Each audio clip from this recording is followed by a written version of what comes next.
l'amour que l'on a l'un vis-à-vis de l'autre qui nous pousse à être vrais. Il ne peut pas y avoir des vrais amours sans véritable transparence.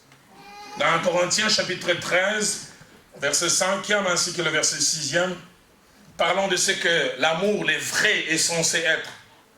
L'apôtre Paul dit, d'un côté, à la fin du verset 5e, et de l'autre côté, au début du verset 6e, il dit l'amour ne fait rien de malhonnête. Or là où il y a absence de transparence, il y a malhonnêteté. L'amour ne fait rien de malhonnête. Et puis à la fin du verset 6, il dit l'amour se réjouit de la vérité. L'amour est toujours véridique. J'aime ce que la version Darby dit du verset 5e. Si Louis II dit l'amour ne fait rien de malhonnête, la version Darby dit l'amour n'agit pas avec inconvénance. L'amour ne fait rien de ce qui ne convient pas, de ce qui est contraire à la bienséance. Le verset 6e, la version Tob, les traduit en disant l'amour trouve sa joie dans la vérité. Deuxième principe attaché à la transparence, c'est que la transparence dans la vie d'un couple est preuve de trois choses. Premièrement, preuve d'appartenance mutuelle. Je suis totalement à toi, tu es aussi totalement à moi. Mais preuve aussi de confiance totale. Et puis enfin, c'est aussi une preuve de sentiment de sécurité en face de l'autre. Ceux et celles qui se sentent en insécurité ont des choses à cacher. Celui ou celle qui est en sécurité n'a rien à cacher. Dans Cantique des Cantiques que nous avons lu au verset 6, au chapitre 6, au verset 3, la partie du début, la Sunamite qui a une relation presque fusionnelle avec son homme proclame cette vérité profonde et j'ai pris que ce soit notre partage dans nos couples. Elle dit, je suis à mon bien-aimé et mon bien-aimé est à moi. Je suis à mon bien-aimé et mon bien-aimé est à moi. Quelquefois chez nous, notre bien-aimé est à nous, mais nous, on n'est pas totalement. Je suis à mon bien-aimé et mon bien-aimé est à moi. Parole de vie dit, je suis à celui que j'aime et celui que j'aime est à moi. Toujours Cantique des Cantiques au chapitre 7, au verset 11e, la Sunamite va plus loin et dit, je suis à mon bien-aimé, ses désirs se portent vers moi. Il s'attache à moi. Alors il y a transparence, donc il y a ces grands sentiments d'appartenance mutuelle, la confiance totale et ces sentiments de sécurité. Troisième principe, autant la présence de la transparence est une bonne chose pour les couples et surtout pour la santé de celui-ci, autant son absence voulue et entretenue, soit par l'un des conjoints ou par les deux, devient une source de fissures du couple, des fragilités de la relation et de l'éloignement. Dès l'instant où on commence à se cacher des choses en quantité et en qualité sans les savoir, vous vous éloignez. Dans Juge chapitre 16 au verset 15 que nous avons lu, la Bible nous rapporte ces paroles qui sont des plaintes de la part de Delilah, bon, qui n'était pas vraiment une femme, mais concubine vivant avec Samson. Mais déjà à ce niveau, elle réclamait certaines choses. Écoutez ce qu'elle dit. Comment peux-tu dire je t'aime puisque ton cœur n'est pas avec moi? Pourquoi? Parce que Samson lui cachait des choses. Samson ne lui disait pas tout. C'est vrai, elle voulait connaître les secrets de sa force. Mais elle s'est rendue compte que cet homme l'a menée en bateau. Et elle dit, comment peux-tu dire je t'aime puisque ton cœur n'est pas avec moi? Comment peux-tu dire que tu m'aimes et tu me caches certaines choses? Et délibérément. La version parole de vie traduit cela en disant, Delilah lui dit, tu me dis je t'aime, mais tu n'as pas confiance en moi. C'est-à-dire si tu avais confiance en moi, tu t'ouvrirais pleinement et totalement. Quatrième principe, sauf situation exceptionnelle et justifiée, la transparence doit être la règle et la norme, non seulement dans un couple, mais surtout dans un couple qui se réclame chrétien. Si déjà dans chaque couple cela est exigé, à combien plus forte raison dans un couple supposé chrétien. Au-delà des trois choses que je venais de mentionner, qui sont derrière le fait de vivre et de pratiquer la transparence, le fait de pratiquer la transparence vis-à-vis de l'autre, font faire ressortir quatre choses. La première, elle fait ressortir l'importance que nous accordons à l'autre. Il est tellement important que je n'ai rien à lui cacher. Deuxièmement, ça fait ressortir la probité morale que l'on a et l'essence du vrai. L'essence de la vérité. Et troisièmement, ça fait ressortir les désirs de partage. Je ne vais pas avoir certaines choses pour moi. Et joie, et les choses moins joyeuses, je voudrais les partager avec cette personne que Dieu a placée à mes côtés. Puis quatrièmement, ça fait ressortir l'aisance que l'on éprouve à être avec l'autre. Je parlerai vers la fin. Combien de fois nous sommes prêts à amener certaines personnes qui n'en ont pas droit dans les précarés de notre cœur, alors que la personne qui partage avec nous toute la vie n'y a pas accès. Quelqu'un d'autre vient t'informer, ton mari, ces derniers temps, il a beaucoup de soucis. Mais toi qui vis avec, tu n'es pas au courant. Ton mari est préoccupé. Mais toi, tu vois un monsieur qui sourit et qui crie devant Barça, Real. Oh! Et puis quelqu'un d'autre vient te dire, mais finalement, qui est époux, qui est épouse, et qui est ami tout court. Cinquième principe, la transparence, surtout émotionnelle et sentimentale, est très importante. Ça participe même à la santé psychologique. Elle est un bouclier et une protection. Et sur ce plan, la plupart des fois, nous les hommes, nous avons des problèmes. C'est pour cela que nous mourons d'hypertension, d'ulcère d'estomac, parce que nous avons un coffre-fort rempli de choses. Mais les femmes, elles ont la facilité de se confier. La femme veut des fois un entretien, un moment d'échange pour rien. Ça, c'est psychologiquement. Les psychologues disent que l'homme est, dans son entretien, ça doit être ce qu'on dit en anglais, goal oriented. Un entretien doit avoir un but. Quand madame dit, je veux qu'on parle de quoi?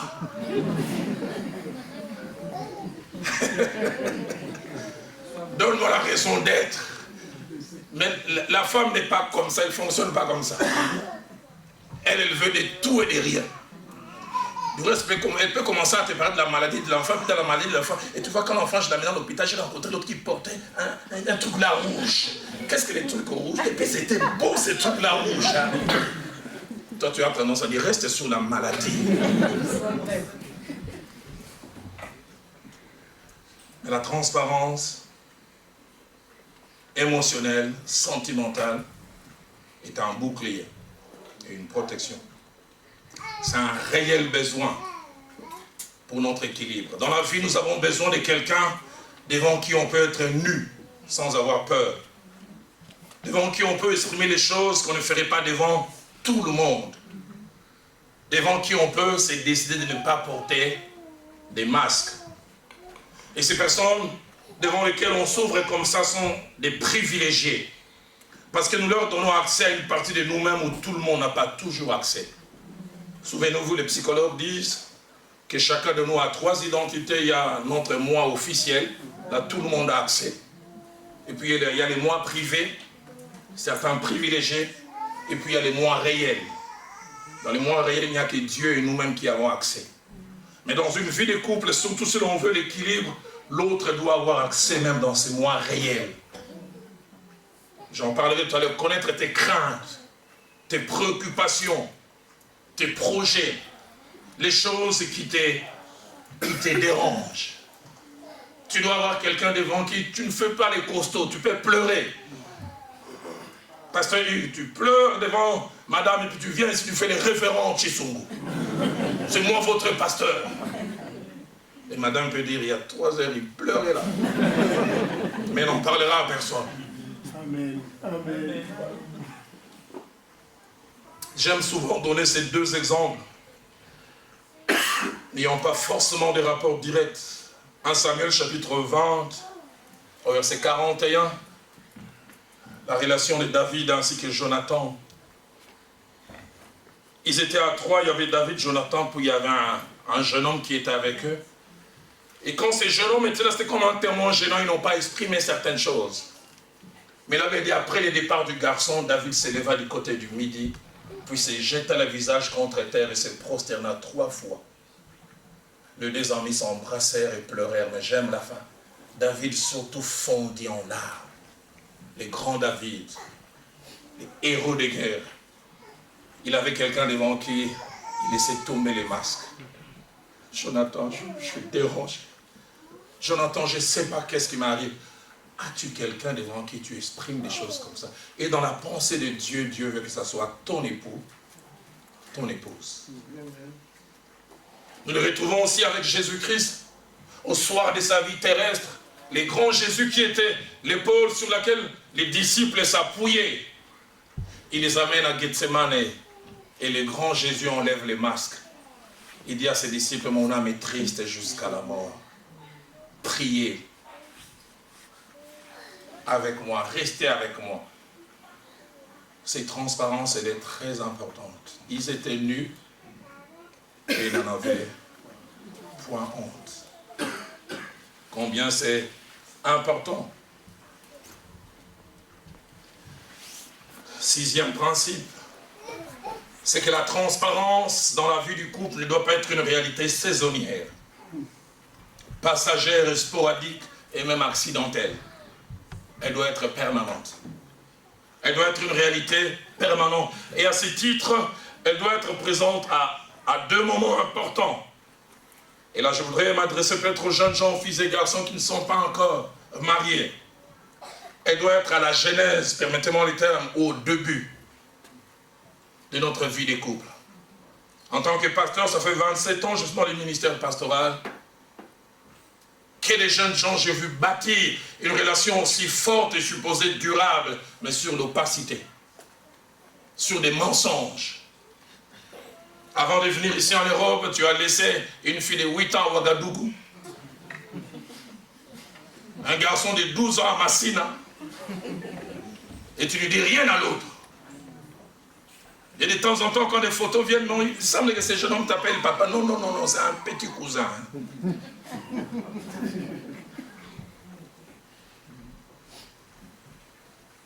Le mensonge. On ment sur l'identité. J'ai vu des gens prétendre avoir des biens qu'ils n'avaient pas, prétendent avoir un niveau scolaire ou académique qu'ils n'avaient pas, simplement pour se faire important. J'ai vu des jeunes filles, allez, ils tombent sur un jeune homme peut-être qui a bien marché correctement pour que la virginité ait une vertu, alors elle dit, oh, moi j'ai tellement déjà fonctionné, je suis en face d'un saint. Si je lui dis que j'ai beaucoup fonctionné, ça ne va pas marcher. À la limite, j'ai menti et puis je lui dis non. Ou bien alors, c'est une fois c'est bon. Et pourtant, il ne sait plus compter. Et puis un beau jour, la vérité finit toujours par vous rattraper et ça fissure les couples. Ça dérange. Dans 1 Corinthiens, au chapitre 3, verset 10, l'apôtre Paul nous encourage, comme des architectes, à construire, mais dit que chacun prenne garde à la manière dont il bâtit. Les fondements sont très importants. Dans Matthieu chapitre 7, verset 24 à 27, Jésus relate cette merveilleuse parabole où il y a 2 bâtisses, 2 bâtiments qui subissent les mêmes attaques extérieures. Mais il montre que l'une de ces bâtisses a résisté Et l'autre n'a pas résisté. Pourquoi? La qualité des fondations. L'une des bâtisses avait comme fondement les rocs et l'autre les sables. Les jeunes gens bâtissaient sur la vérité. Bâtissaient sur la vérité, la vérité. J'aime souvent relater cette histoire. Je me retrouve au mois d'avril 2001. Je viens de prêcher à notre église de la Borne et puis un jeune homme m'a rejoint. Il dit, pasteur, je ne t'ai jamais connu. Je suis arrivé ici il y a 1 année et demie. Tu étais en Nairobi en train de faire ta formation. Mais le message que tu as enseigné m'a fortement touché. Il dit, j'ai quitté le Congo, j'avais 8 ans. Je suis venu m'installer en Belgique. Mais à l'âge de 12 ans, je ne sais pas très bien, par des amis, j'ai découvert ces penchants sexuels de l'homosexualité. Et je commençais à m'y donner. Au départ, c'était un peu comme un jeu, et puis finalement, je suis devenu, entre guillemets, quelqu'un connu dans ces domaines. Il dit, je faisais même ce qu'on appelle les gay pride, les défilés.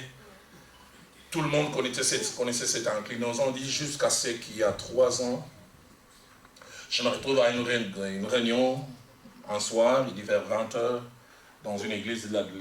Les derniers souvenirs que j'ai, c'est 10 minutes avant 21h. On a lancé l'appel pour ceux qui voulaient accepter Christ comme Seigneur et Sauveur. Je me suis avancé. Et puis plus tard, quand je me suis réveillé, il était 3h du matin. J'avais les habits sales, j'avais des vomissures partout. Et plus tard, quand on m'a montré le film, il semblait que quand j'ai accepté Christ comme Seigneur et Sauveur, je suis tombé, j'ai eu des manifestations démoniaques.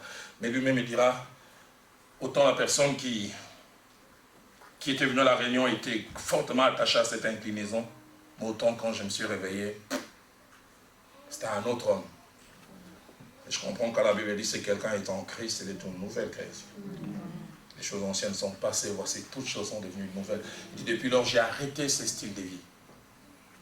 Je me suis débarrassé de tout ce que j'avais même comme gadget. 1 année après, j'ai eu un travail, je suis venu travailler au Congo.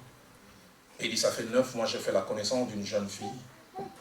Et là, ça fait 3 mois, j'ai même doté. Et dans 3 semaines, on va se marier. Mais pasteur, je n'ai pas trouvé nécessaire de lui parler de cet épisode de ma vie. Je l'ai regardé, je dis, jeune homme, tu as commis une bêtise. Parce que le monde est petit. Et je lui ai rappelé ces principes que le feu Jacques-André Vernon nous partageait. Il dit, si tu as des choses sales dans ta vie, qui doivent être connues, que l'autre les connaisse par ta bouche. Ça te met en position de force. Si l'autre les connaît autrement, et tu es dans une position comme si tu viens te justifier, ça ne fait pas bien. Je n'ai jamais oublié ce que le feu Jacques-André Vernon nous a dit. Il a dit, le mariage, si le mariage a 2 piliers ou 2 jambes, l'une des jambes c'est l'amour et l'autre la confiance. Mais il dit, quand la confiance est rompue, l'amour aussi peut être brisé. Quand je me rends compte que tu m'as caché des choses et qu'il a fallu que je te pousse pour que tu avoues, finalement je me dirais, qu'est-ce qu'il cache encore? Qui exige encore que l'on pousse ou qu'il vomisse les morceaux? Je lui dis, rattrape-toi. J'oublierai jamais le travail pastoral, pas facile. 2 jours après, je me suis retrouvé avec ces 2 jeunes gens. Il n'arrivait pas à parler, il tremblait de tout son corps. J'ai dû l'aider, même quand j'aurais 100 ans, cils, sourcils blancs, cheveux absents, bon, il y en a déjà de moins en moins. J'ai fini de parler. Cette jeune fille s'est levée, elle a pleuré d'abord à chaudes larmes, elle s'est levée, elle a claqué la porte, elle est partie. Le frère s'est retourné vers moi et dit, pasteur, je l'ai perdu. Mais je préfère l'avoir perdu en voulant rétablir la vérité. J'avais mal pour lui, et je priais avec lui, j'ai dit, si elle est ton épouse, elle va revenir, si elle ne revient pas. Et 2 jours après, la jeune fille est venue me voir en s'excusant d'abord de comment elle avait réagi. Et même si j'avais mal, ne serait-ce que par respect pour toi, pasteur, je n'aurais pas dû agir ainsi. Je dis, je te comprends. Je t'attendais pas être un entretien normal, et tu as eu un choc, et quel choc. Je dis, je t'approuve pas, mais je te comprends. Puis il m'a dit, est-ce que tu peux appeler monsieur s'il peut revenir, comme il habitait pas loin, je l'ai appelé 15 minutes, il était là. La jeune fille le regarde dans les yeux, elle a dit, je vais t'épouser, tu seras mon mari. C'est vrai que tu l'as fait tardivement, mais tu l'as quand même fait. L'initiative est venue de toi. Quelques semaines après, j'ai bénissé le mariage. Ça, c'est l'un des mariages que j'ai béni avec le plus d'émotion. Les mariés pleuraient, la mariée pleurait, et imaginez-vous, les pasteurs pleuraient aussi. C'était tellement fort parce que je savais pourquoi. J'étais dans les secrets. Mais la meilleure, c'est 2 mois après. Les frères m'appellent quasiment comme s'ils voulaient casser mes tampons. Pasteur, la vérité est une bonne chose. Je dis, qu'est-ce qui se passe? Alors il s'est mis à m'expliquer. Il dit, on était chez nous. J'étais assis sur le divan et mon épouse avait sa tête là. On était en train de rigoler, puis le téléphone a sonné. De Bruxelles, ici. Quelqu'un l'a appelé. Avec un lingala comme les Quinois savent parler. Toi, tu t'es marié sans poser des questions. Tu sais qui tu as épousé? Ah, je n'ai pas dit la suite.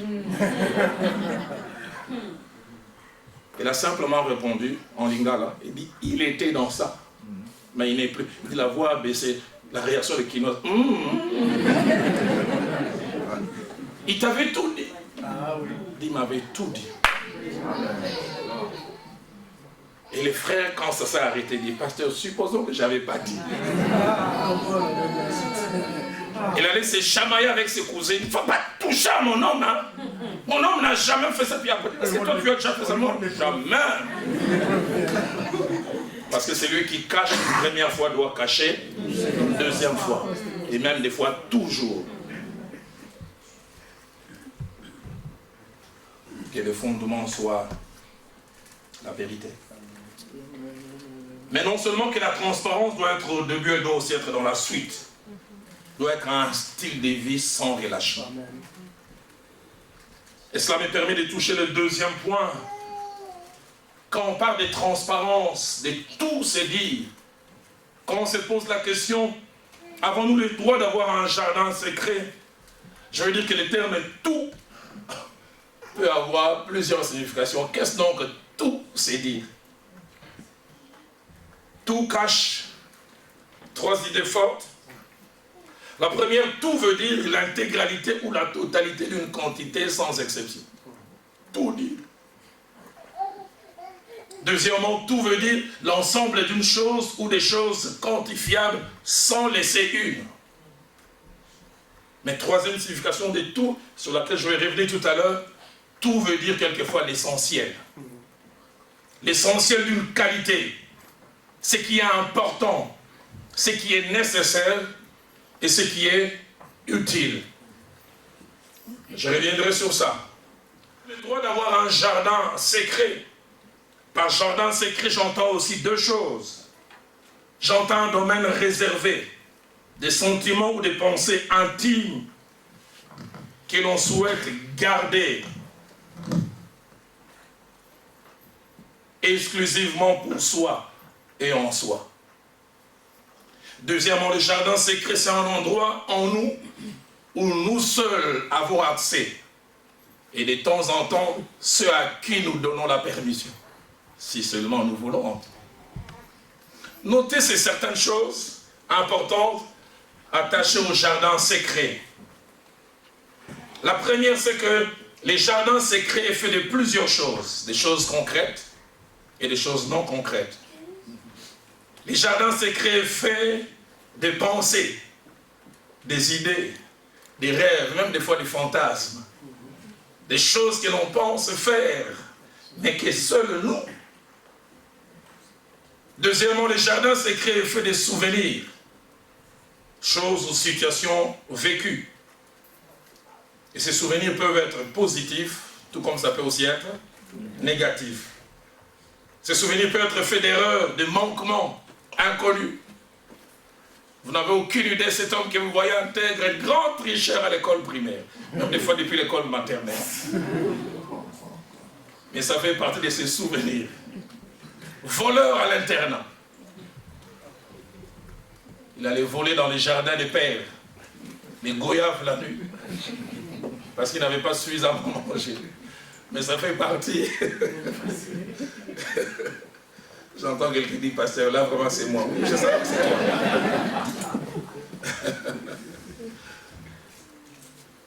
Mais les jardins secrets, ça peut aussi être des sentiments, des regrets, des sentiments, des hontes qu'on éprouve, des besoins refoulés, des sentiments non exprimés, des frustrations, des colères et des joies. Les jardins secrets peuvent être aussi attachés au futur, Tu vis avec, mais elle a peur de mourir. Elle ne te le dit pas. Chaque matin, elle se réveille et se dit, sûrement je vais mourir de la même maladie que ma mère.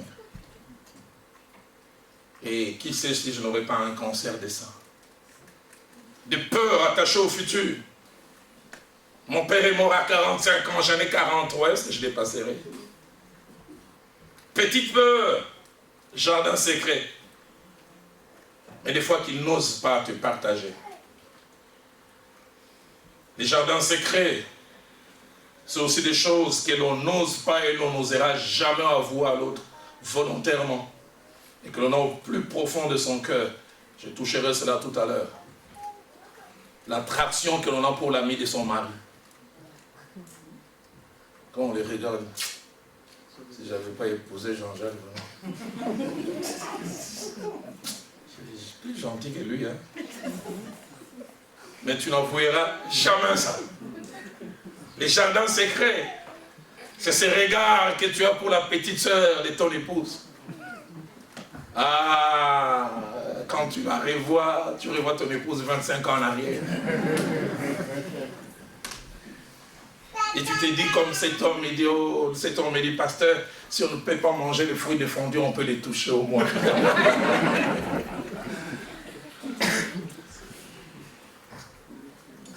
Ton épouse te posera même la question, ma petite sœur t'attire comme tu la regardes. Moi, jamais. Moi, il n'y a que toi.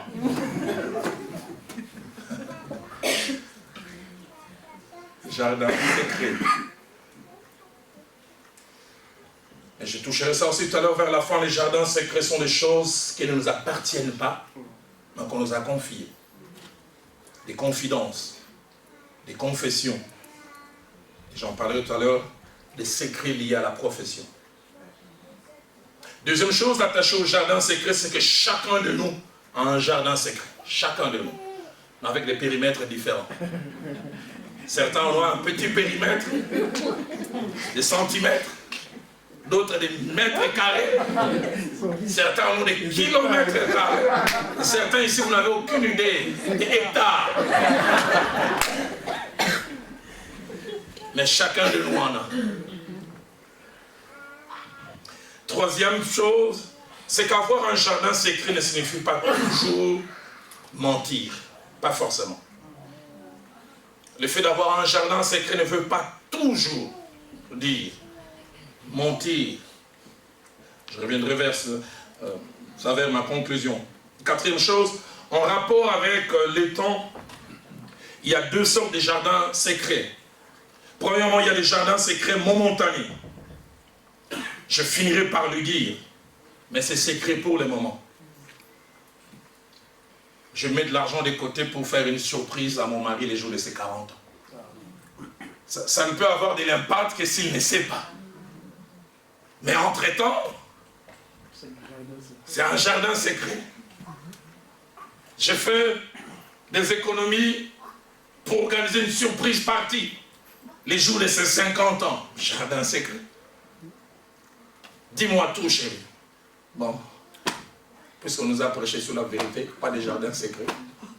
J'ai préparé ça pour tes 50 ans, finalement.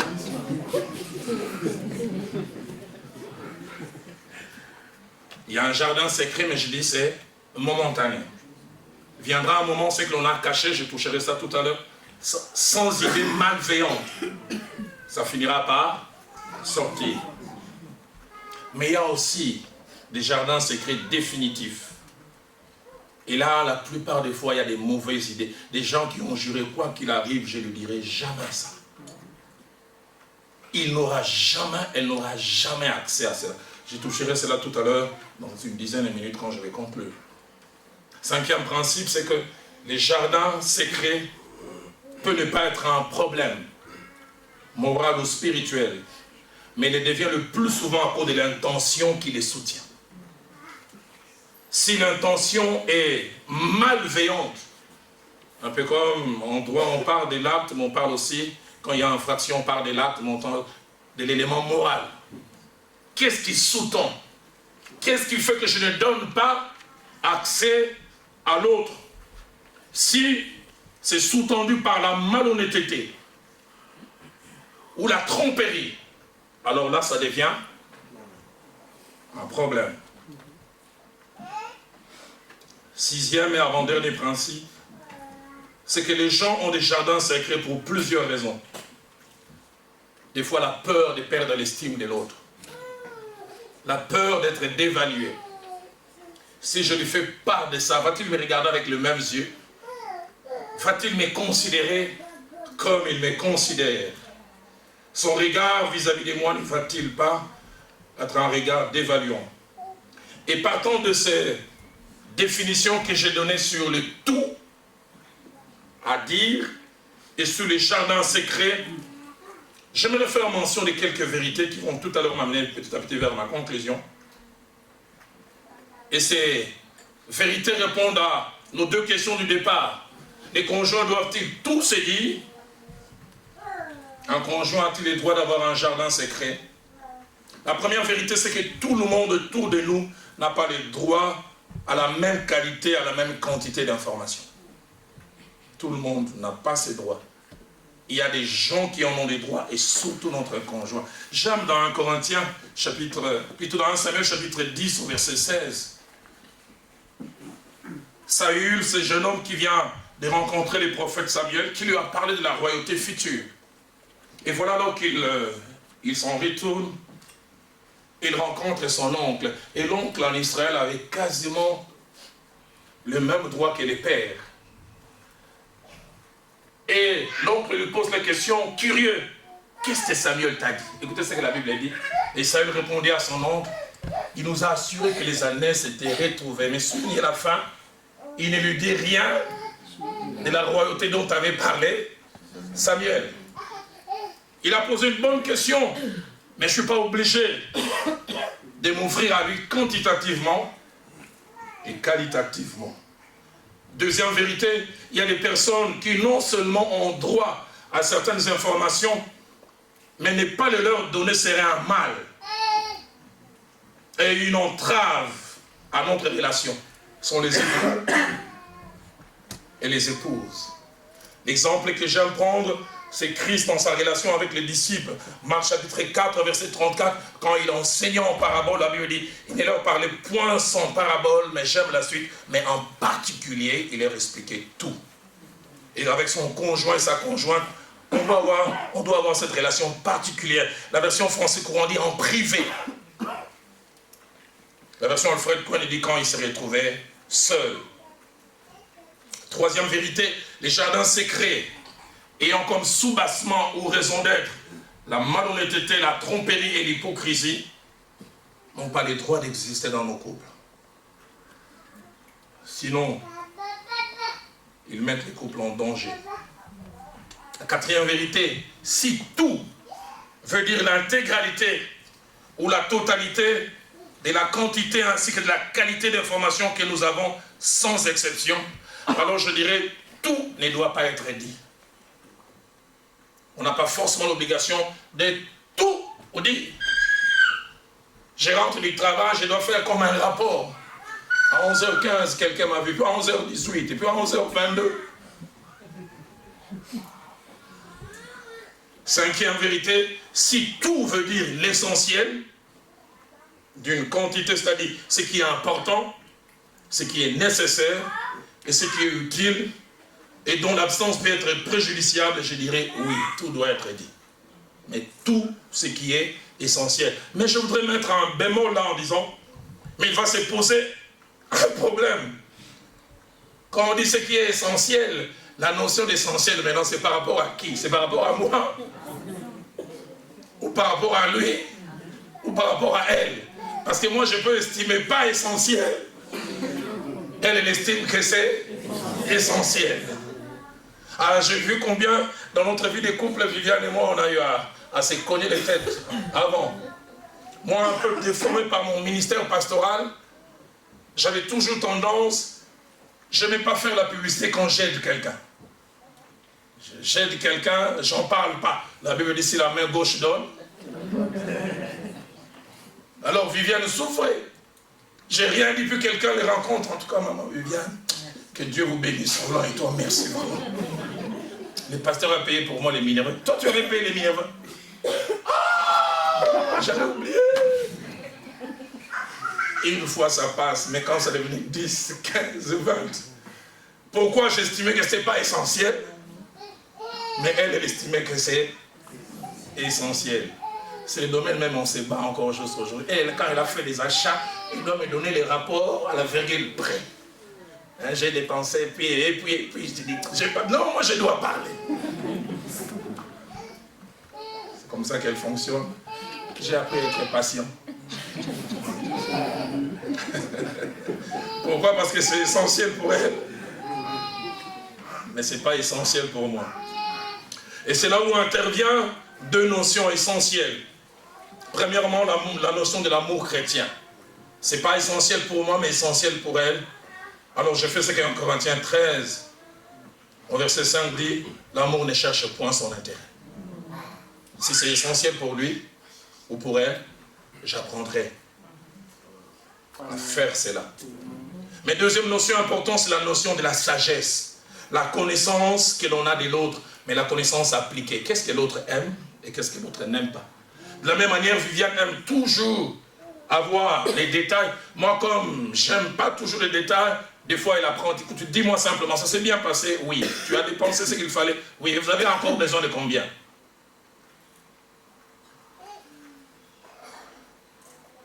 Septième vérité. C'est combien? Septième ou sixième? Septième.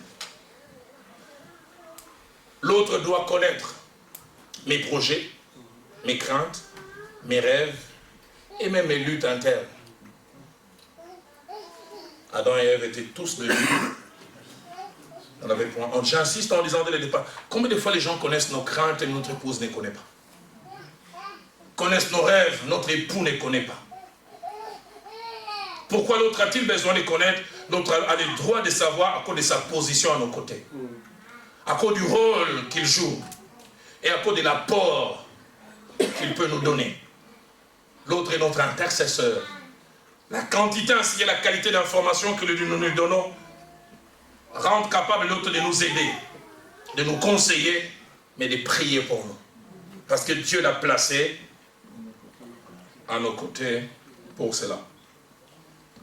Un jour, le pasteur Vernon me disait, Roland, même quand tu ne parles pas de tout avec ta femme, apprends à prier avec. Parce qu'elle dit, quand tu pries avec, sans le savoir si tu pries réellement, tu exprimes tes préoccupations les plus profondes, elle peut les connaître sans que tu les lui dises. Mais combien de couples, des fois, ils vivent des vies de prières parallèles. Ils prient presque jamais ensemble. Des fois, c'est dicté à vos horaires assez compliqués. Et puis le tout dernier point, c'est qu'il y a des domaines où des fois, il est difficile, humainement parlant, de partager avec l'autre, bien que moralement, c'est bien. J'en ai parlé tout à l'heure, le domaine sentimental. L'attraction que l'on ressent pour quelqu'un d'autre, qu'il est difficile pour un mari de dire, chérie, prie pour moi. Ça vient quand je vois ma secrétaire passer, mes genoux s'entrechoquent. Ça risque d'être un problème. La prochaine fois, la secrétaire passe, qu'est-ce que tu regardes?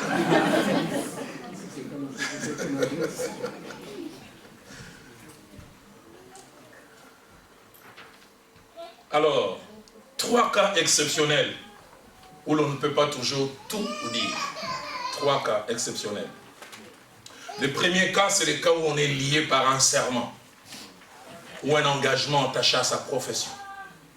Tu es ma femme, tu es mon mari, mais il y a des choses que je ne peux pas te dire. Je travaille dans les services d'intelligence. Est-ce que je dois venir te faire les rapports?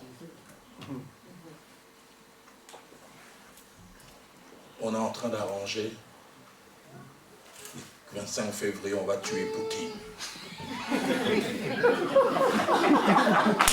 Il y a déjà 6 agents qui sont à Kiev. Non, toi, tu ne me dis pas tout, tu ne me dis jamais tout.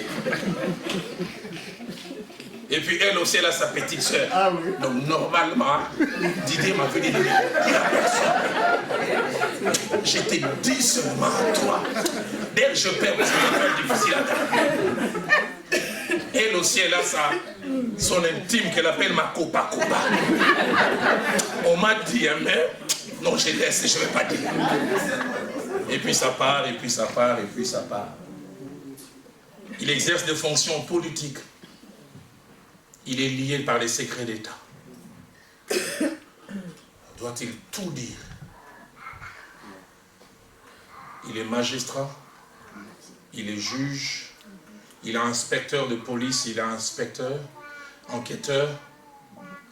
Le secret de l'instruction, doit-il, au nom de la vie des couples, partager? Il est médecin, lié au secret.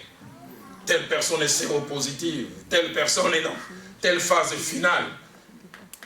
Dis-moi un peu, ces patients qui venaient, ils ont problème, c'est quoi? C'est vrai, je suis ton mari, je suis ta femme, mais je ne peux pas. Ça peut même amener des problèmes. Je suis pasteur. Les secrets des cures d'âme. Combien de fois n'ai-je pas vu dans des églises connaître des problèmes à cause des femmes des serviteurs de Dieu? Les maris estiment, au nom de tout dire, chérie, tu vois, le papa qui est sorti en entretien. On parle de 2 enfants là qu'ils ont, il en a 8. Il ne sait pas comment parler à sa femme. Il a pleuré. Tu dis à madame, et c'est parti. Je ne dis pas qu'il ne faut jamais dire. J'en parlais tout à l'heure vers la fin. Je tombe vers la fin. Plus la fin montre de plus de capacités à gérer, plus tu peux t'ouvrir. Deuxième cas où on ne peut pas tout dire, des gens nous ont confié des choses et on est lié par serment. Moi, il m'est arrivé, j'ai un entretien, quelqu'un dit, pasteur, j'ai parlé à toi, mais je ne veux pas que tu en parles à ta femme. Si je prends l'engagement, Roland, tu as parlé à nous, je lui ai promis, je ne vais rien te dire, mais toi aussi, hein. Troisièmement, des injonctions reçues de la part de Dieu. Dieu peut nous imposer un silence sur un point. Daniel chapitre 12, verset 4, Dieu dit à Daniel, toi Daniel, tiens secret ces paroles. Je te les donne, Daniel, même si tu es marié, garde-le. Juge chapitre 16, verset 16 à 17 que nous avons lu, Samson était lié par les secrets comme naziréen, à ne pas parler de certaines choses. Mais quand Delilah l'a poussé, il a ouvert son cœur, il a parlé des choses qui ne devaient pas faire mention. Mais je peux aussi ajouter un appendice, nécessité momentanée, liée à certaines raisons, et c'est là nous donnons l'exemple que nous avons lu au départ d'Abigaïl. Dans Samuel 25, 14 à 19, son mari vient de fauter. David a envoyé une délégation pour venir chercher de l'aide. Et Nabal les a rudoyés. Il a parlé durement. Et puis David a décidé que Nabal doit mourir. Et quand on vient apprendre à Abigaïl, quand Abigaïl apprend ça, il connaît son mari. Le but pour lequel je vais poser cet acte, c'est d'éviter que le pire arrive. Mais je sais, si je lui dis, il ne va rien faire. Et nous l'avons lu.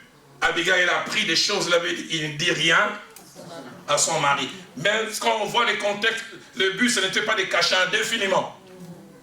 Je veux essayer d'aller désamorcer cette bombe. Et puis je reviendrai lui dire, je fais ça, j'ai assumé. Et je conclus, avant de laisser un petit moment d'interaction, 3 choses à éviter en matière de transparence qui déciment les couples.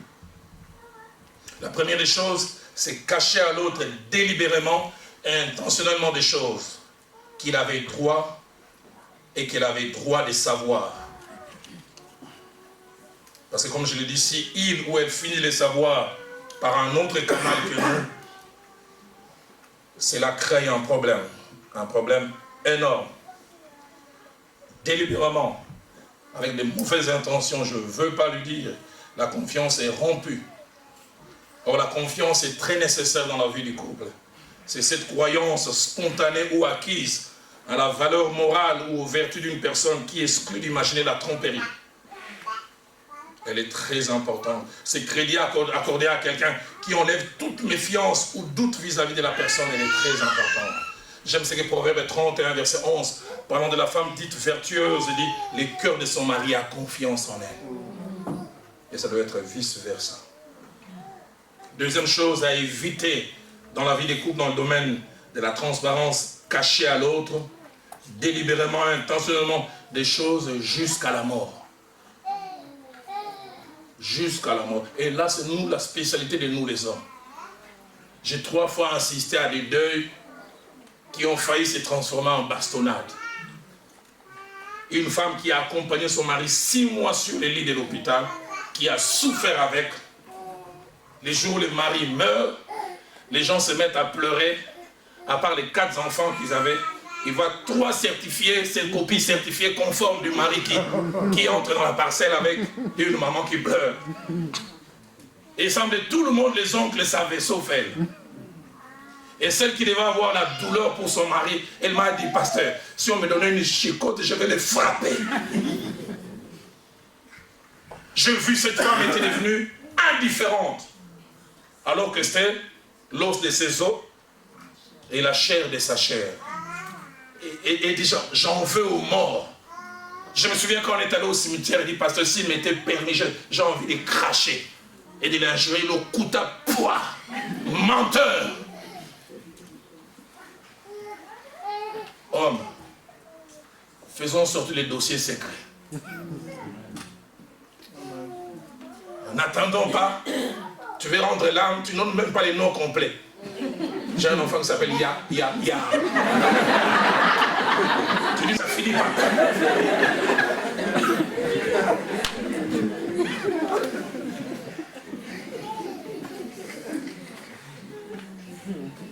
Troisième chose à éviter, c'est avoir quelqu'un d'autre que notre conjoint, notre conjointe, qui soit la personne avec qui nous partageons les choses intimes. Combien ça fait mal à une épouse de voir qu'il y a quelqu'un qui a droit, comme je dis, au précaré, plus qu'elle. Combien ça fait mal à un homme de savoir qu'il y a quelqu'un. Et quand on découvre une telle personne, 2 choses se passent. La première, la personne qui est ignorée se sent diminuée, dévalorisée, sous-estimée. Sûrement, je ne vaux pas la peine. Sûrement, je n'ai pas les richesses. Et deuxièmement, il y a comme un sentiment de jalousie vis-à-vis de la personne en qui l'on se confie plus que nous. Vous verrez surtout chez les femmes, elle a tendance à devenir dure vis-à-vis de cette personne. Pourquoi? Celui qui devait être à moi totalement, j'ai l'impression, à cause de toi, je le partage. Je voudrais nous inviter à prier juste 2 petites minutes. Et puis avec l'aide de Papa Didier, nous allons nous donner quelques minutes de questions-réponses. Seigneur notre Dieu, réagis à ce message. Élève ta voix, prie. Alléluia. Seigneur, merci. Merci. Merci, Seigneur. Nous voulons vivre comme Adam et Ève. La Bible dit qu'ils étaient tous de nus et ils n'en avaient point honte. Point honte, point de gêne. Point de gêne. Point de dérangement. Seigneur, tu nous as donné l'autre pour nous accompagner. Ta parole ne dit pas que 2 valent mieux que 1. Si l'un tombe, l'autre va le relever. Tu m'as donné cet homme, cette femme, enfin de partager mes joies, de partager mes peines, mes préoccupations, mes craintes, mes questions. Mais Seigneur, tu vois combien quelquefois à cause de notre passé, nous avons été déformés, des fois à cause de la société qui nous a appris, non, on ne dit pas tout à son homme, on ne dit pas tout à son mari. Des fois nous avons été formatés sur les expériences négatives et mauvaises d'autres personnes. Et pourtant nous t'appartenons. J'aime quand l'apôtre Paul et Pierre plutôt, parlant de chrétiens, ils parlent d'abord de ceux qui ne sont sans Dieu, et puis ils continuent en disant, et vous au contraire. C'est nous sommes appelés à vivre d'une certaine manière différente. Autant tu as béni cette partie, autant j'ai pris que tu permettes que ces temps de questions-réponses nous aident encore à enrichir si enrichissement il y a. Laisse que tout l'honneur et toute la gloire te reviennent. Au nom de Jésus. Amen. Avant que je cède le micro à Papa Didier, je voudrais juste dire tout à l'heure quand il y aura des questions, je ne pense pas être la seule source de réponse. Donc chaque fois qu'une question sera posée, on laissera peut-être quelqu'un qui a une réponse enrichir, et puis peut-être je verrai en dernière position Le pasteur Hugues et moi pourra apporter quelque chose. Papa Didier, tu nous conduis comment on va faire? Merci beaucoup, pasteur. Peut-être éteindre les micros, comme ça on n'a pas d'écho. Donc voilà, sentons-nous libres de poser des questions. Si vous avez une question à poser, vous levez juste votre main, je me déplacerai avec le micro. Est-ce que Papa Gauthier, il y a encore un autre micro là-bas? Donc on va utiliser celui-ci, je me déplacerai. Donc voilà, si vous avez des questions, n'hésitez pas. Qui commence? Pour un enrichissement. Ou quelqu'un veut apporter quelque chose, encore un plus par rapport à ce qui a été dit ici, n'hésitez pas. Alors je vous écoute. Qui veut intervenir en premier?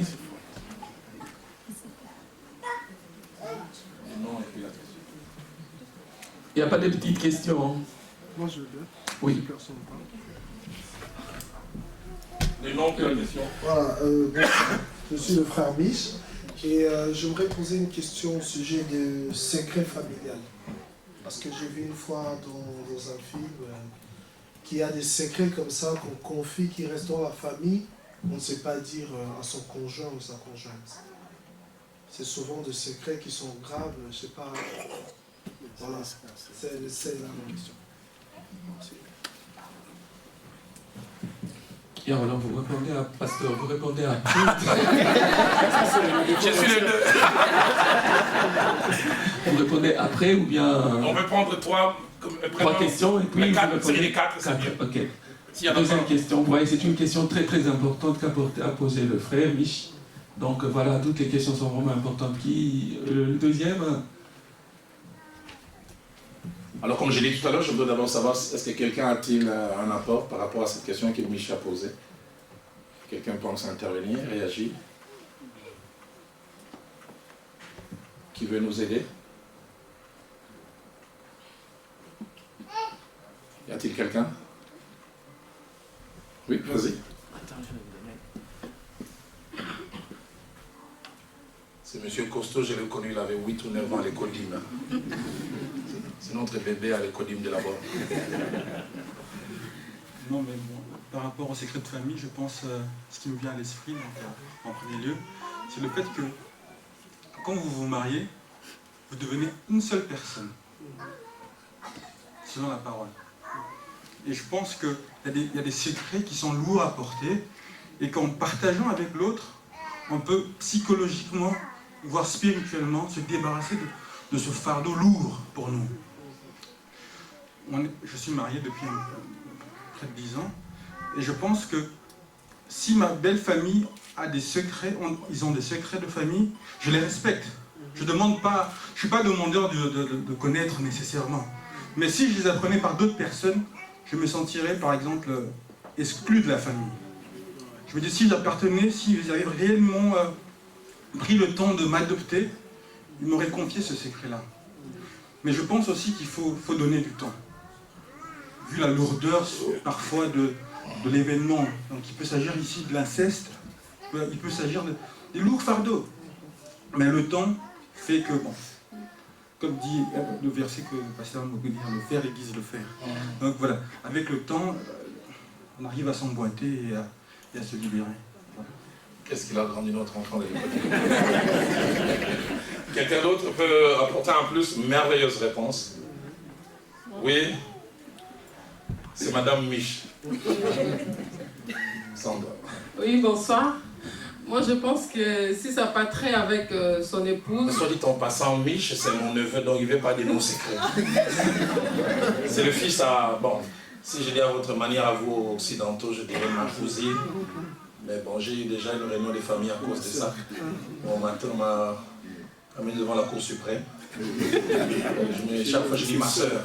Parce qu'une cousine m'a amené devant mon père. Papa, on m'a amené ma cousine. Et on nous éloigne. Donc ma soeur, tu entends, hein? J'ai dit ma soeur. Oui, ok. Moi, je pense que si ça ne concerne pas son mariage, ou bien ça n'a rien à voir avec son épouse, il a le droit de cacher. Hein. Parce que ce n'est pas important pour son épouse ou son époux. Ça ne lui dérange pas aussi. Il peut le cacher, c'est leur famille. Ils ont le droit d'avoir leur secret à eux. Quelqu'un d'autre? Vas-y. Voilà, c'est Jean-Luc.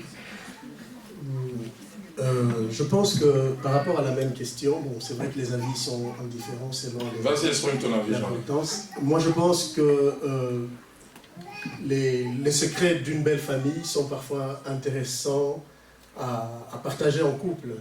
Pourquoi, justement, un peu en allant dans le sens que mon frère a abordé. Moi, j'ai connu la même chose. Donc, il y a des choses qu'il y a eu dans la famille de mon père pour lesquelles j'ai pu prier parce que maman m'en a parlé. Et ça n'a pas été pour une mauvaise raison, mais c'était pour m'orienter dans la prière par rapport à... Je pense que pour orienter les enfants et la progéniture dans la prière, il y a des choses qui seraient quand même intéressantes que le conjoint sache. C'est un dernier apport. Il y a d'un côté des choses qu'il faut coûte que coûte partager. Il y a peut-être aussi des choses. Alors je reviens sur les définitions qu'on a données tout à l'heure en disant quand on parle de tout. On a dit tout ne veut pas dire forcément toute la quantité, et tout ce que l'on peut. On a dit tout c'est l'essentiel, ce qui est utile, ce qui est important. Et par rapport à ça aussi, je pense les secrets familiaux, les choses qui sont importantes, il est bon que l'autre, parce que comme Eric l'a dit, on commence à faire un tout, l'autre doit connaître ces choses. Ah non, tel, il y a eu une relation incestueuse, tel on l'a attrapé un jour, un sorcier, tel on le soupçonne de ne pas être bien, telle chose s'est passée. Il est bon que l'autre les sache. J'insiste sur des choses nécessaires, des choses importantes, mais d'autres choses qui ne sont pas, qu'on estime ne pas être nécessaires. Mais il a aussi touché à un point important, je pense qu'il faut préparer aussi l'autre dans la prière, parce qu'il peut y avoir des informations qui peuvent faire très très mal. Je ne connais pas tous les parcours de ma belle famille, même mon épouse a eu de temps en temps à me dire voilà les parcours que nous avons eus, et moi-même aussi, je lui en parle et fais attention à telle personne, quand tu vas chez telle personne, fais attention, ne te comporte, et ça c'est moi qui dois. Et des fois, au départ, je donnais des informations codées, certaines fois des restrictions sans information, mais plus le temps passait, j'allais au-delà des restrictions. Écoute, je t'empêche de faire telle chose. Par exemple, tel te donne un cadeau, je dis non, Viviane, ce cadeau, tu le gardes. Mais est-ce que je non, garde-le, je te dirai qu'est-ce que tu vas faire. Et des fois, je dis rien du coup. Ce n'est que plus tard, je dis, tu vois telle personne, voilà, il y a une histoire derrière, quand il donne les cadeaux, quand il fait ceci, voilà ce qui arrive. Mais d'autres peut-être pour lesquels il n'y a aucun problème. Donc je pense que c'est à nous, par protection de l'autre, de lui ouvrir quand même ce précaré. Autre question? Didier, l'autre micro marche? Oui. Ok. Y a-t-il quelqu'un qui a une autre question? Sinon, alors, je proposerai plutôt un petit moment de prière. Alors, tout au fond, et puis ici, il y a deux questions. Le nom et puis la question. Le prénom peut-être seulement. Bonjour, moi c'est la sœur Christelle. Je voulais savoir du côté financier dans un couple, si on doit tout céder, même si l'autre prend des crédits ou des trucs, si on doit tout céder. J'aurais voulu que tu ne te déplaces pas d'abord. Elle a un portant bébé. Mais c'est pour ça que je dis, je ne voudrais pas que tu te déplaces. Elle-même, qu'est-ce qu'elle pense? Ok. J'aimerais d'abord avoir son avis. Bon, pour moi, je pense qu'on doit tout céder du côté financier. Okay. Et même si tu dois prendre de l'argent pour aider ta famille, au moins, ta femme peut être au courant. On doit tout céder, mais je ne sais pas trop à ce niveau, donc je voulais vraiment... Merci. Non, j'ai retenu la question, je voulais simplement avoir votre avis. Il y avait un autre doigt qui s'est levé, ici, juste derrière papa. Papa Anciala. Le prénom et puis la question. Bonjour. Bonjour, moi, c'est frère David. Donc, j'aimerais avoir un éclaircissement, parce que tout à l'heure, on a eu la discussion avec mon frère Hugues. En tout cas, je l'ai fait part de cela. Donc, à supposer que dans ma famille, donc, j'ai connu quelqu'un, par rapport à ce que vous avez prêché hier, plus précisément. Donc, quelqu'un qui ne m'aime pas, que je sais, qui ne m'aime pas ou qui n'aime pas ma femme. Est-ce que dois-je le dire à ma femme? Si oui, mais dans quelle mesure et à quel niveau? Encore une question?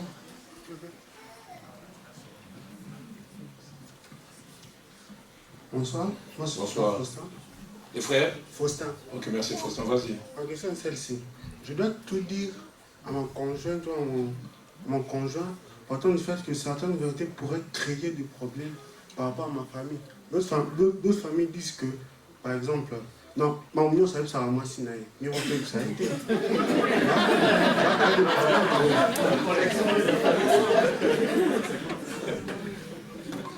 Une dernière question, comme ça. Une question par là?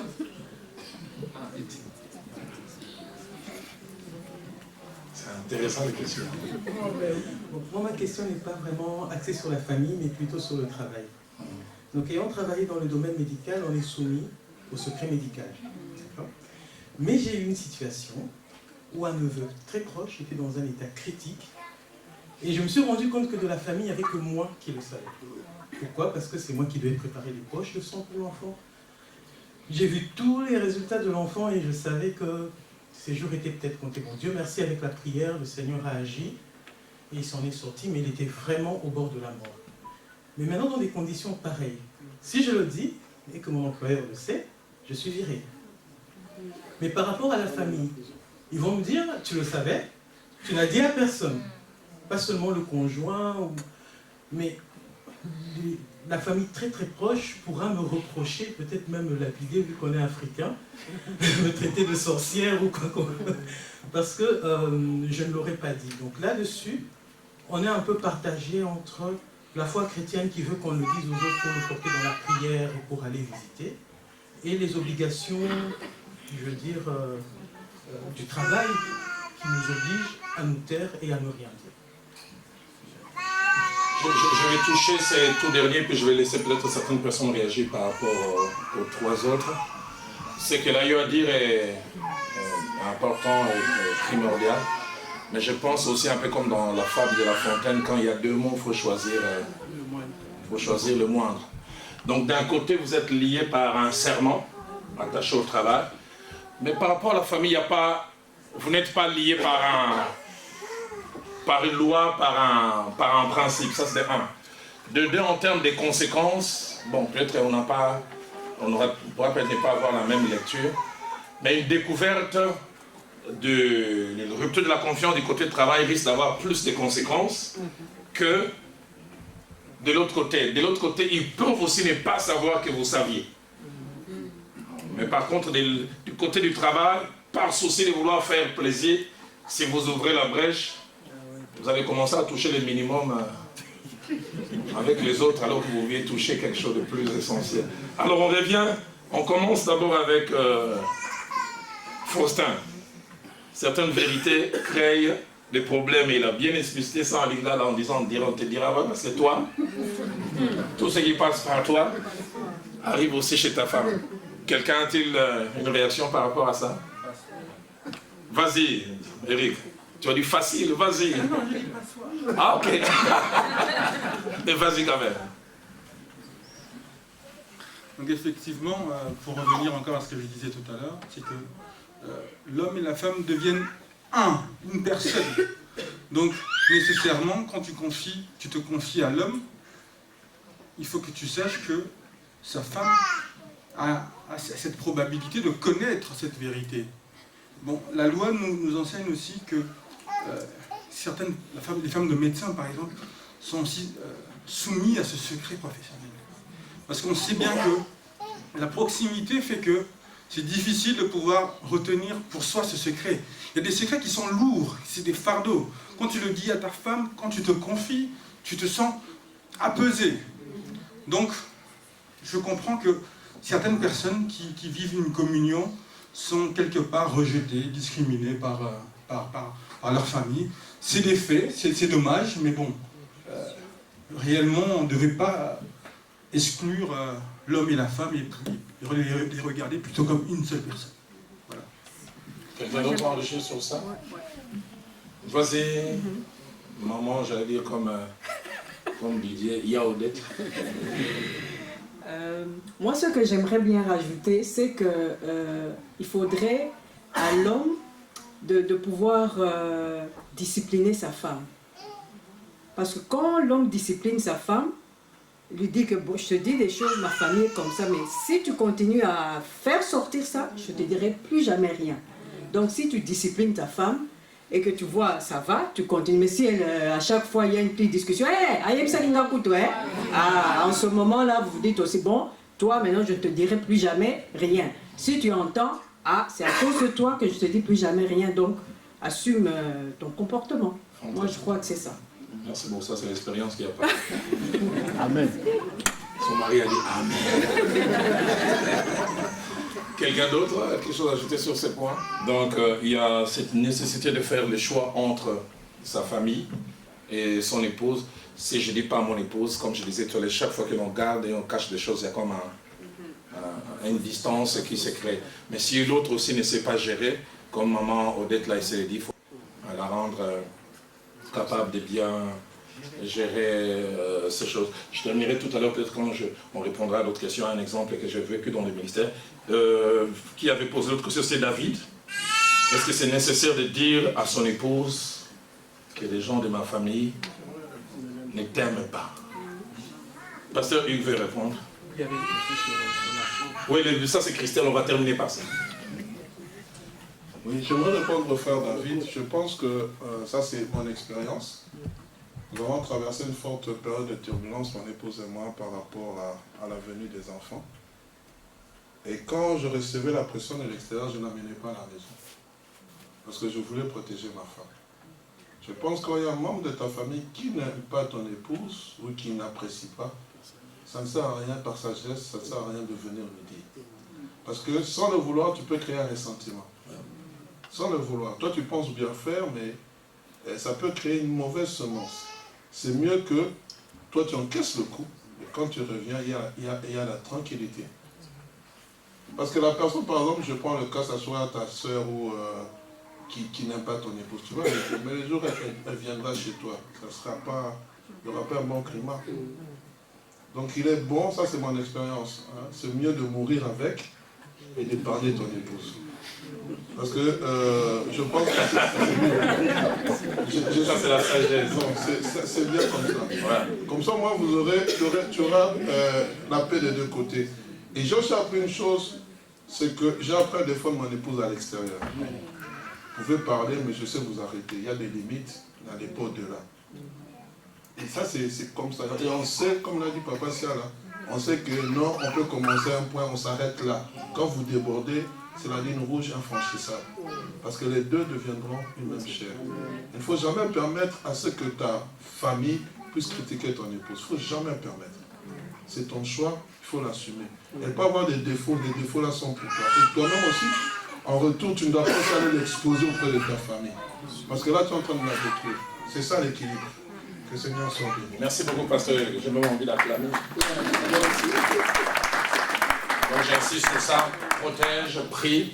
Si finalement l'autre finit elle-même ou lui-même un jour par faire montre d'éléments qu'elle découvre, ça c'est par elle, mais que ça ne vienne pas de nous. Alors Christelle a posé la question.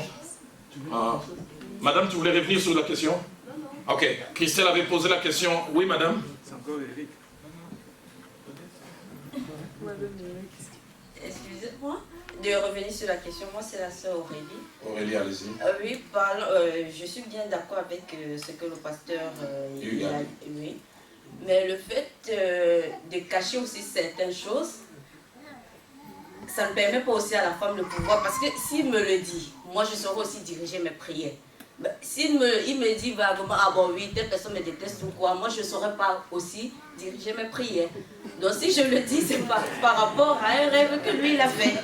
Et donc il ne voulait pas me présenter la personne en fait. Et bon, je lui ai dit, mais si tu ne me présentes pas la personne, quand moi je vais prier, je prierai comment, ça sera vague alors. Mais je rejoins les pasteurs au-delà de la prière, ça peut abîmer les cœurs. Des fois ça peut faire plus de mal. Et qui sait, c'est peut-être en ne disant pas, lui prie à ta place.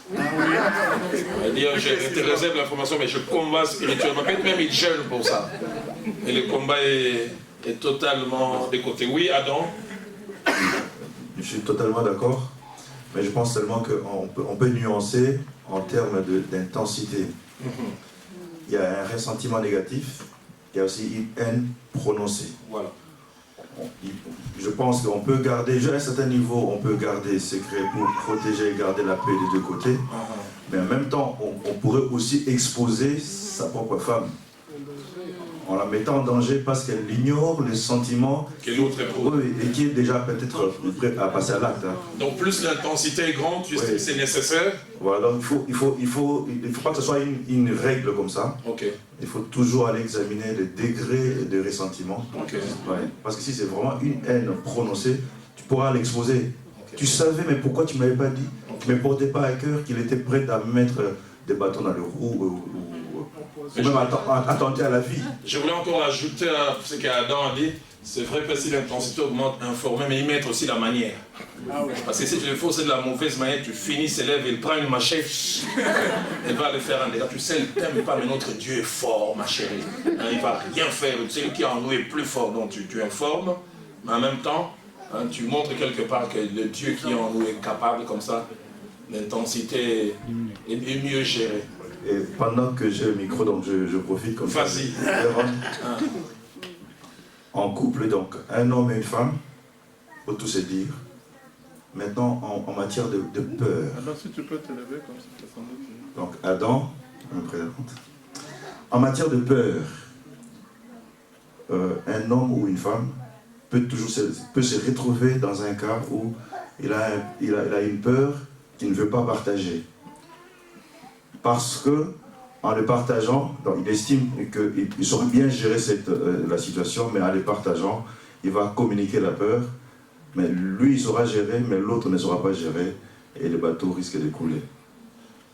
Ouais, d'accord, mais pas totalement. Moi je prends un exemple, tu peux répondre à plat. Quand Philadelphie devait commencer, j'étais stressé, on avait prié, j'avais peur, est-ce que les gens vont venir? Est-ce que les gens ne vont pas venir? Mais je ne le partage pas avec quelqu'un, les autres, les coéquipiers, je leur communique la foi. J'ai communiqué cette peur à mon enfant, je partageais, je dis Viviane, et je l'ai vu prier comme jamais. Et c'est sa prière même qui m'a donné l'assurance. Elle a prié, puis à la fin, elle a commencé à faire des déclarations. Seigneur, tu me mets dans le cœur que ça va marcher. Moi-même, j'avais l'impression de jeter comme un boosté. Donc, j'ai dit, il y a les deux, il y a cette possibilité où tu partages à l'autre, il ne sait pas gérer, ça peut mal aller. Mais il y a aussi des fois la nécessité de partager avec l'autre, ça permet qu'il puisse, comme je dis, à cause de la position que l'autre occupe, il peut moralement te soutenir, mais surtout dans la prière, il n'y a personne qui prierait pour nous, que notre conjoint, pour notre conjointe. Alors, la question de Christelle, finance, faut-il tout dire, on prend un crédit, on a fait on achète une maison, on a fait un transfert. Faut-il en parler ou ne pas en parler? Qui répond? Surtout les mamans, répondez.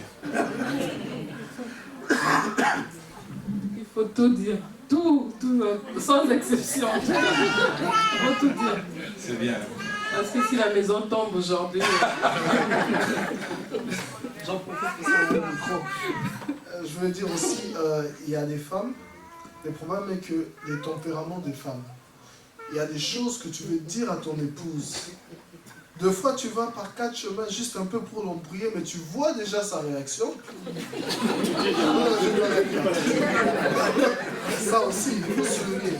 Parce qu'il faut tout se dire, mais est-ce qu'ils sont prêts à tout à assumer, accepter, comprendre, digérer tout ce que vous voulez? Ça, c'est très important aussi.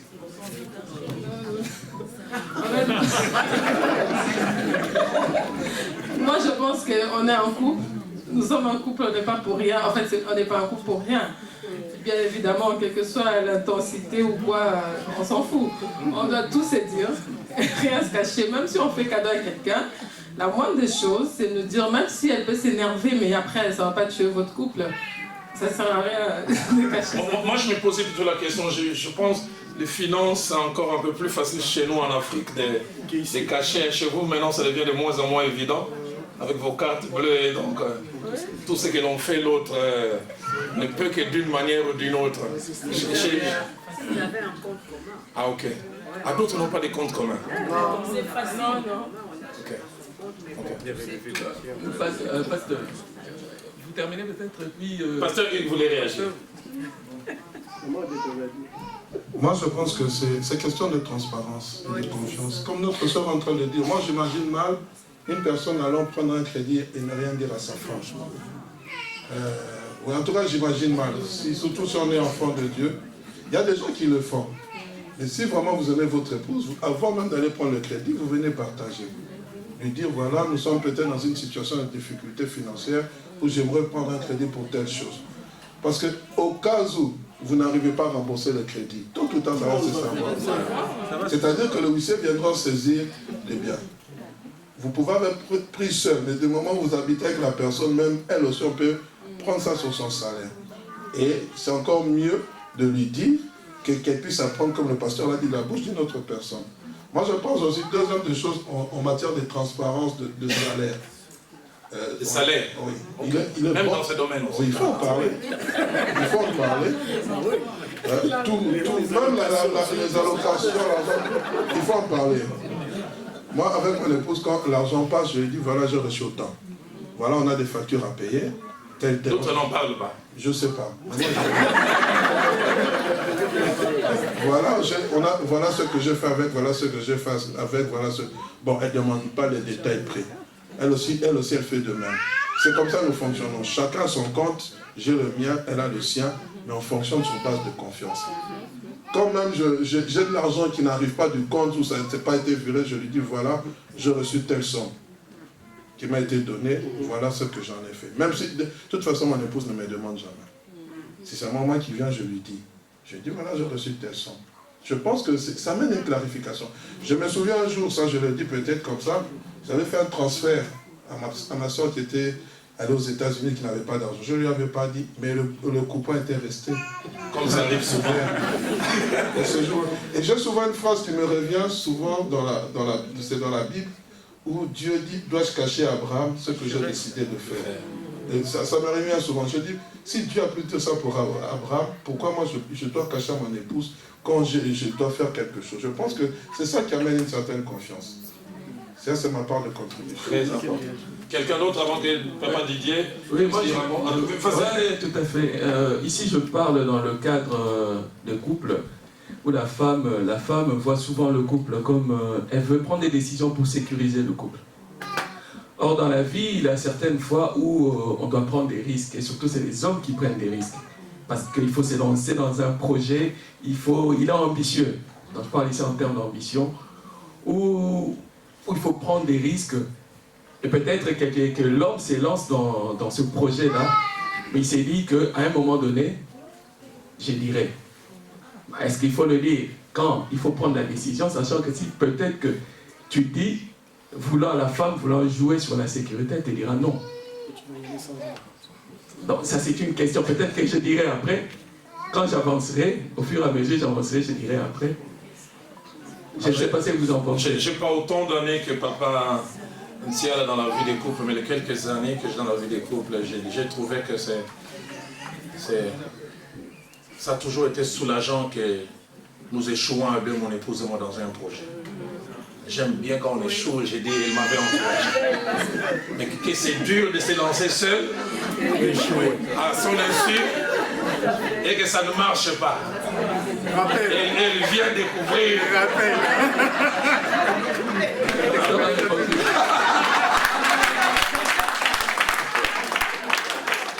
Les échecs qu'on a connus à deux, c'est relaxant.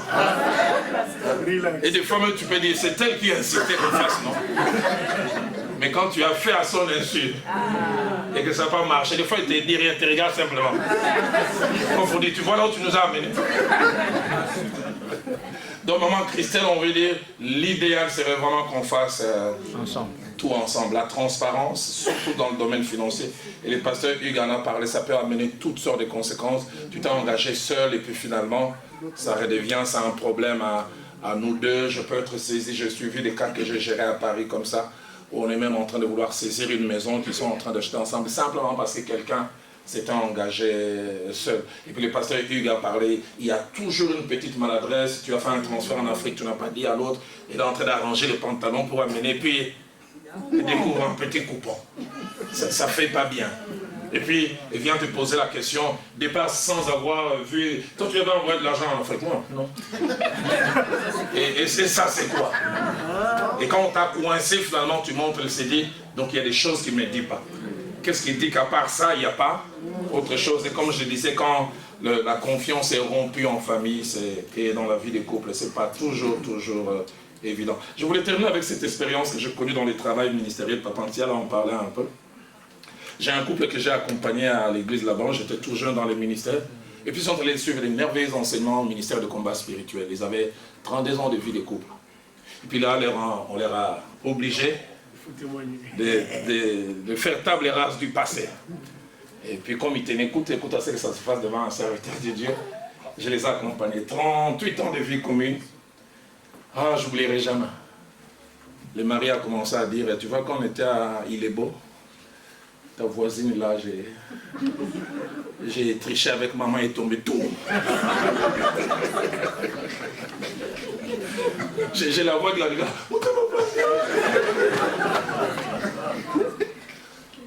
Et puis elle se relève. J'ai dit, maman, on arrive. Pasteur, qu'elle continue. Et puis elle dit, mais tu vois, quand on était allé à l'église, j'avais un enfant avec la bonne là. Quand elle est tombée, je suis allé dire au papa, il en reste combien? Il dit 8. Je dis, arrêtons là. J'ai dit, sinon il va mourir.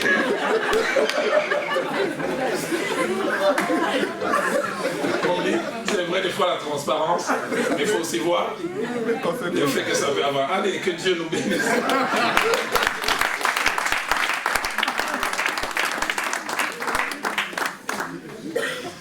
Gloire au Seigneur. Est-ce qu'on peut prendre juste peut-être 2 minutes où nous allons prier à chacun avec son partenaire, sa partenaire. En tout cas, pour ceux qui ne sont pas mariés, je sais que vous êtes dans la salle, vous allez vous marier prochainement. Donc nous allons prier maintenant ici, pour ne pas aller avoir à prier à un endroit vous deux, sinon vous allez prier dans le quick. Donc nous allons prier maintenant.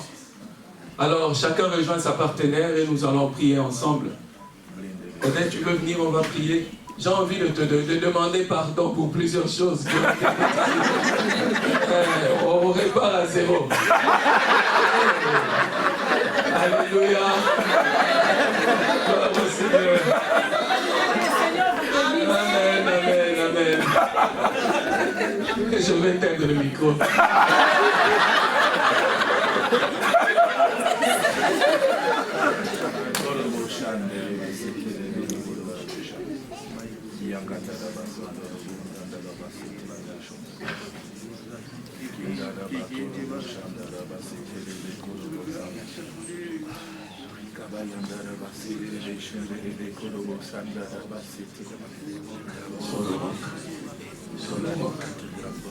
Tu as dit, celui qui a pour ses transgressions et les exauces tient miséricorde.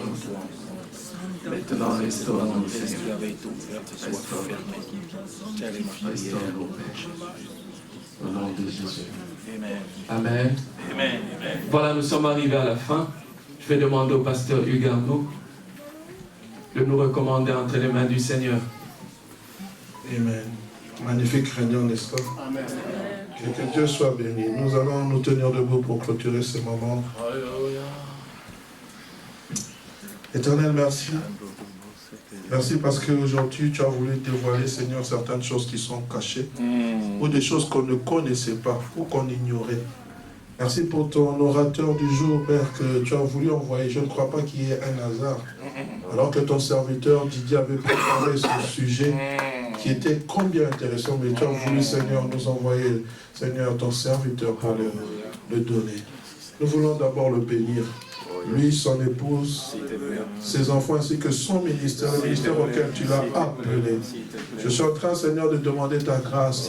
Renouvelle encore l'intelligence, renouvelle en lui l'onction nécessaire pour qu'il continue, Seigneur, à faire le travail. Et surtout, Père, garde-le pour que ce soit un modèle pour plusieurs. Seigneur, se tenir dehors de cette chair, c'est certes un privilège, mais c'est aussi une responsabilité, Père, Dieu de gloire. Car, Père éternel, il doit être un modèle. Et nous voulons qu'il prêche, Seigneur, ce qu'il vit. Et Seigneur, et non qu'il prêche les choses qu'il ne vit pas. Seigneur, préserve-le, qu'il soit toujours fidèle à son épouse. Nous avons entendu Papa Serre dire qu'il a 75 ans de mariage. Seigneur, nous voulons aussi qu'avec maman Viviane, qu'ils atteignent de longues années, Seigneur, de vie de couple, et qu'ils puissent, Seigneur, nous prêcher une expérience, et un vécu qu'ils ont derrière eux. Seigneur, bénis le ministère dans le ministère. Sois avec eux, Père. Soutiens-les. Soutiens ta servante alors qu'elle est en train de... Elle est là à Kisangani. Seigneur, que la grâce puisse l'accompagner. Alors que nous sommes en train de prier pour ce département, je prie que ce département puisse encore s'étendre, que ce département aille de l'avant, Père.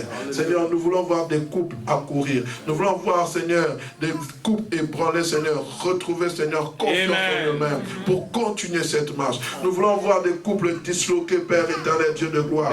Seigneur, revenir ensemble et continuer la marche. C'est possible. Seigneur, nous voulons aussi voir ces couples, Seigneur, qui sont ensemble encore s'affermir davantage. Alléluia. Modèle pour ceux, Seigneur, du dehors. Tu as dit, nous sommes le sel de la terre et la lumière du monde. Éternel, s'il te plaît, soutiens maman Odette, soutiens le frère Hugues, soutiens son épouse Francine. Éternel Dieu de gloire, enracine encore ce département de couple ici à la bord. Nous te prions pour la prochaine réunion et la retraite qui aura lieu au mois d'octobre. Nous savons que tu vas faire des merveilles. Nous savons que ce sera un moment de restauration, un moment de bénédiction. Seigneur, merci pour tous ceux et celles qui se sont déplacés en ce lieu. Alors que nous voulons quitter cet endroit, nous te demandons de nous raccompagner dans nos domaines respectifs. Nous te recommandons le culte de demain entre tes saintes mains. Éternel, nous voulons nous réjouir dans ta présence. Allons dans la paix du Seigneur, au nom de Jésus. Amen. Amen.